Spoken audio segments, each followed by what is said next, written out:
All right, today we're diving into the teachings of a spiritual speaker named Jamonggong. He lays out this really unique, super powerful vision for Korea's destiny. We're going to unpack his whole philosophy. Everything from a special national purpose all the way to a prophecy of global change. And this is all coming straight from one of his key lectures. Okay, so this single quote, it's really the key to Chang'ung's entire worldview. It frames Korea not just as, a country on a map, but as this big project that was intentionally cultivated by the world so it could one day serve the entire world. And that idea, that special purpose, it's the foundation for everything else we're about to get into. So here's how we're going to break this all down.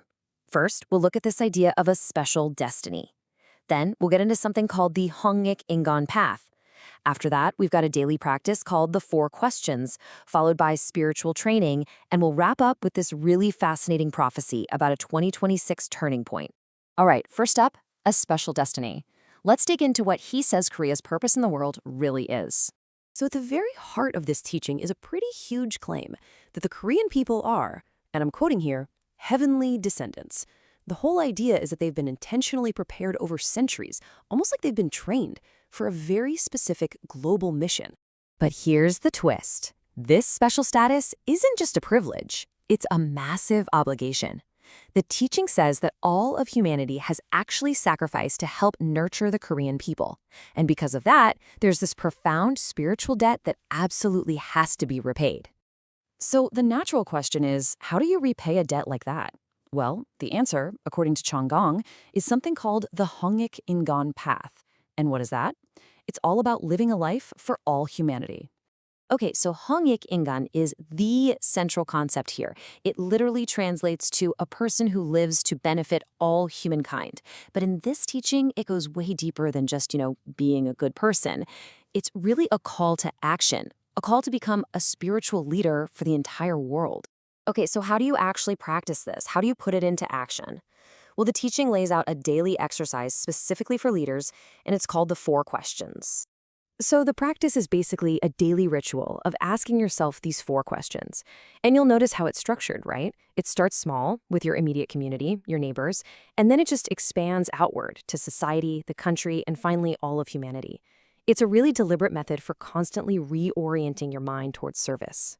And the instruction on this is really clear. You're supposed to ask these questions every single morning, openly and without any shame. It doesn't matter if you're in private or in public. The whole point is to consciously cultivate and then project this energy of leadership and service.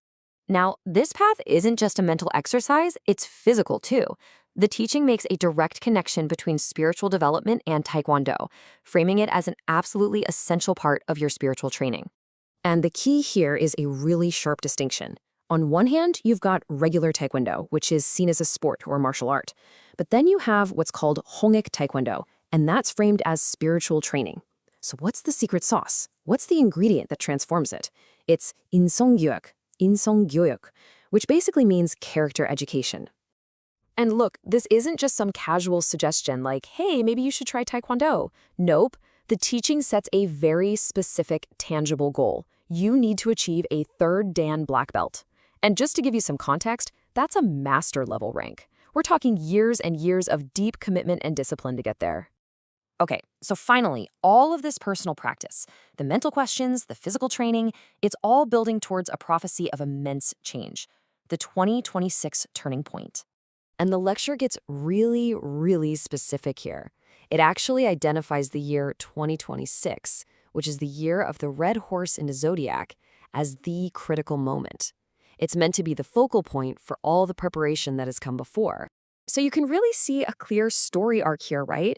You have the past, where all of humanity supposedly nurtured Korea. You have the present, where Koreans are meant to be training as Hongik Ingan. And it's all leading up to 2026, which is described as a byongokjom, basically a massive inflection point in history. So what does this turning point actually involve? Well, the predictions are huge. It's described as a moment that will literally change everything for the entire era. It's supposed to be a great cleansing that will set right all the wrongs of the past. But what's so interesting is that after these grand, almost apocalyptic-sounding predictions, the final piece of advice is surprisingly simple and personal. Followers are told, don't worry. Instead, they should just live beautifully, have fun, and be joyful. The idea is that this individual positive energy, when combined, will be powerful enough to collectively shift the entire nation's spiritual climate. So there you have it. That's the blueprint. It's this intricate system that weaves together personal discipline, a strong sense of national identity, and a sweeping global prophecy. And it really leaves us with a final crucial question to think about. When a spiritual path gets tied so tightly to a national identity, what kinds of questions does that raise? Not just for its followers, but for society as a whole.